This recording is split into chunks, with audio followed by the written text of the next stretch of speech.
Hello and welcome. This is the No-lympics video where we are going to discuss what we wrote our articles about. We all got the chance to talk to people who are going to have some relation with the 2020 Olympics. Like, for example, I talked with an athlete, Tyler got to talk with a broadcaster, and Sarah and Robert got to talk with coaches. So we all got to see a different perspective of how the cancellation of the 2020 Summer Olympic Games in Tokyo are affecting the athletes, coaches, broadcasters, and everyone around the Olympics, because this is always such a huge worldwide event. And with the coronavirus pandemic, it's all been canceled along with just about everything else.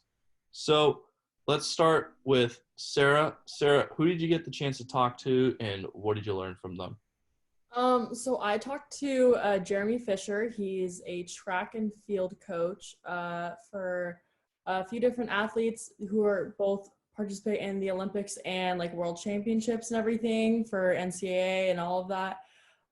So one of his most known renowned athletes is Will Clay. He's earned medals in both the 2012 and 2016 Olympics for high jump and triple jump and everything. So he actually was telling me about how they've had to adjust training for all the Olympians. And what I found was most interesting was that, they had to follow social distancing and everything as that started to get shut down, to the point where they couldn't even be out on their facility. So they have a really cool outdoor facility for training and everything that had, I think he told me, about 50 total participants. And they would group off into all of their events. But even though each group would be small collections of 5 people, they still couldn't train.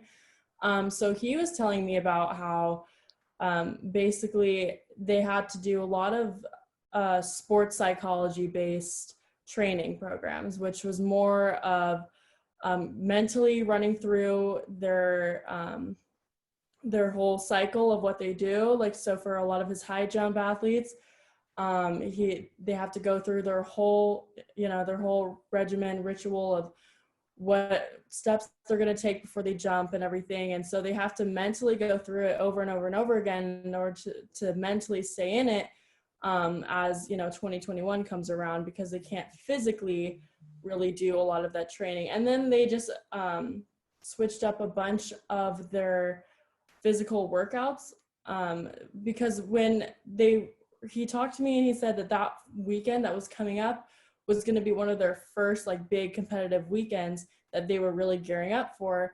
And then everything got shut down. So they really laid back on the training. They kind of pulled everything back, and they switched from a competitive training mindset to more of a let's just stay in shape. And then they're going to pick up their training processes again in October and November, as long as the virus allows.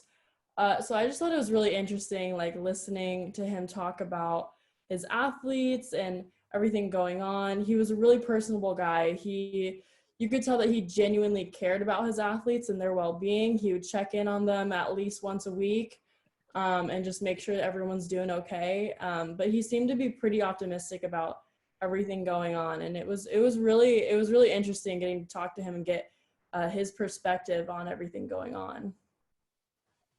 Okay. Tyler, who did you get the chance to talk to and what did you learn from them? So I had the chance to talk to Kevin Wong. He was an ex-Olympian for volleyball, and he currently does broadcasting work for NBC for sand volleyball and volleyball when they do that. And I just kind of picked his mind on what's going to happen on the broadcast side when everything comes back to normal, because, the cancellation or the postponement of the games don't just affect the athletes, they affect everybody involved. And he basically said that when they come back, everything's the storyline of the Olympics is going to be different. Now we have to look at these athletes as not just athletes anymore, but as human beings, and how their lives were also affected while the rest of our lives were affected. And, with having to train for a games that you've worked years for to get postponed and you have to come back to it, that's going to take a toll on your body and your mind. So the storyline going into it, he believes, will be all changed. But he said that just like athletes, they're still training on the broadcast side. They've been going into Zoom calls, he said, talking about volleyball a lot. I'm assuming that for whatever sport that a broadcaster may be in, he or she's probably doing the same thing. But I also kind of picked his mind on the human side of things because, again, he's an ex-athlete, an ex-Olympian, but as he mentioned, there's a human aspect to these athletes that we sometimes lose, especially coming into the Olympics, because we think of these as these super athletes. So I picked his mind a little bit as a human, and he said that it's really tough for people these days to get through it. And what he's worried most is more about the economic world, financially, because as we know, the Olympic Games are a pretty heavy financial burden, especially on the host countries. And a lot of people lose out from this when the Olympics gets postponed.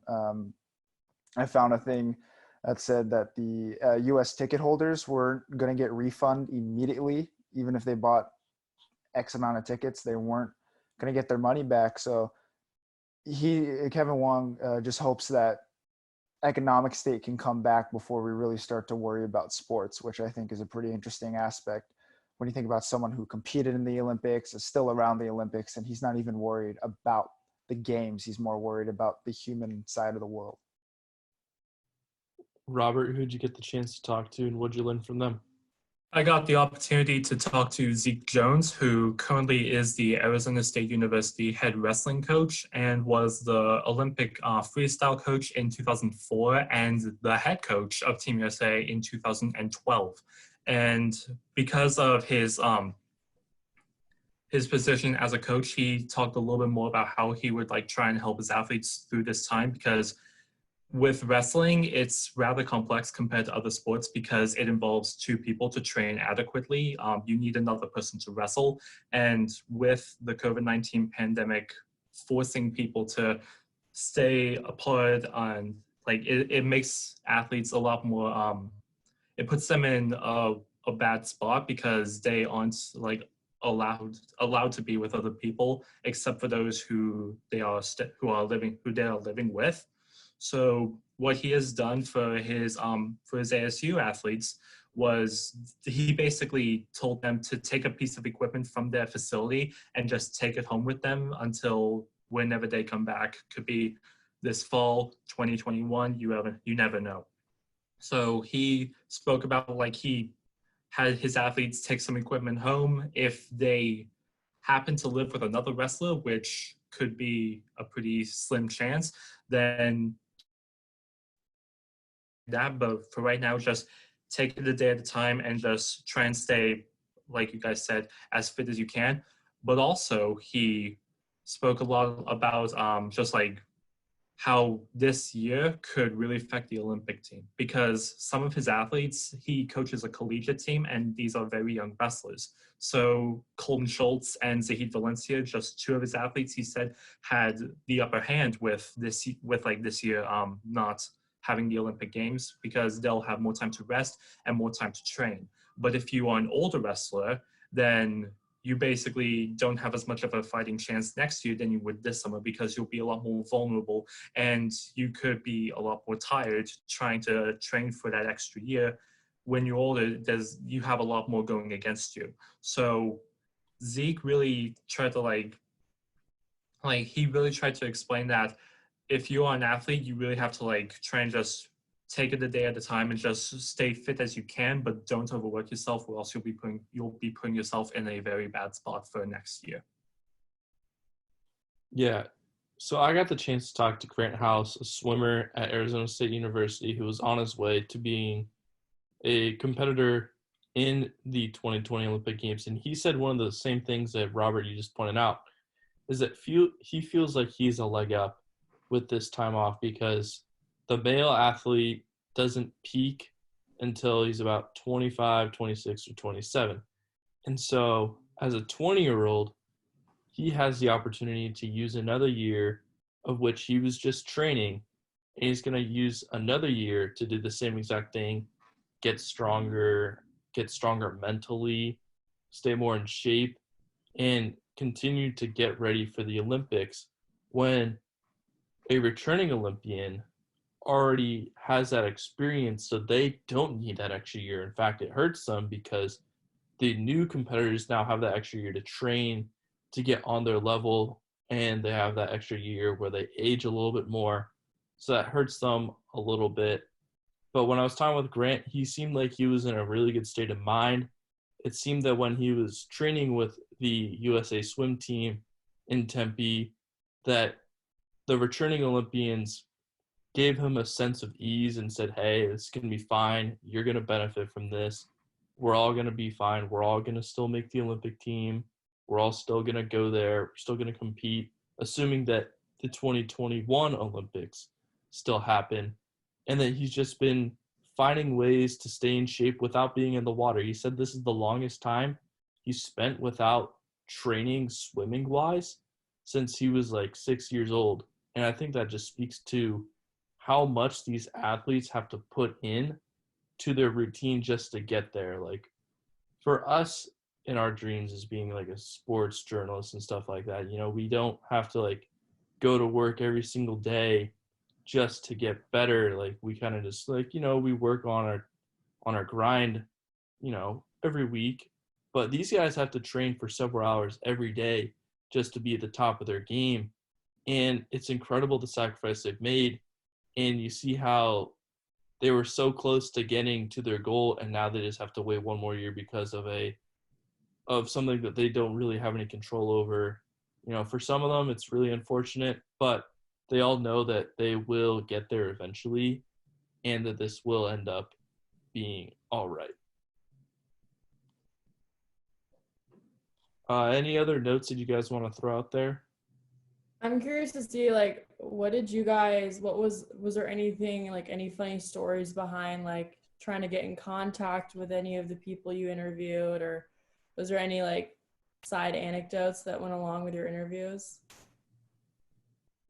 If I could just point something out, Kevin Wong kind of said the opposite of what you two were saying there, Robert and Dom.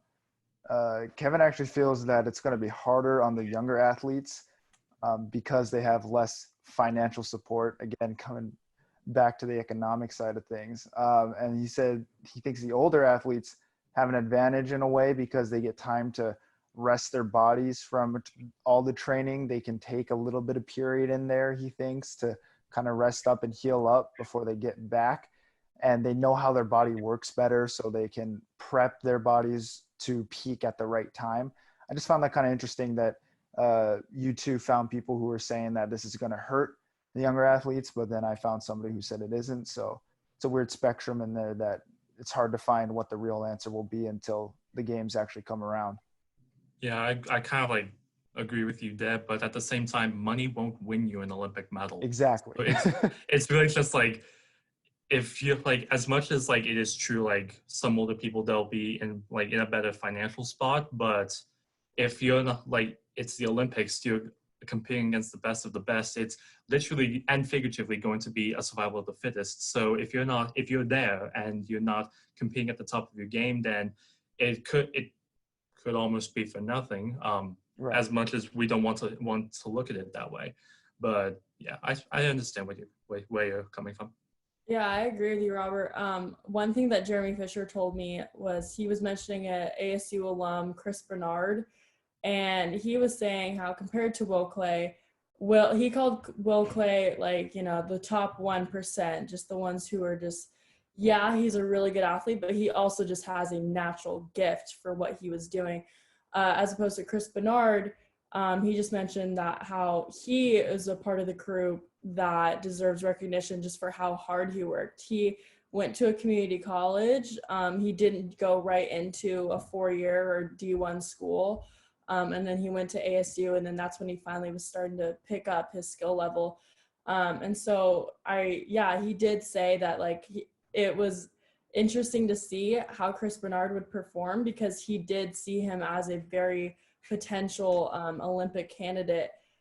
So yeah, I thought that was really interesting. That kind of ties along with what you guys are saying with the grind and the work ethic and everything, and that training building up to it. And then now we have to wait even more. So that is really interesting.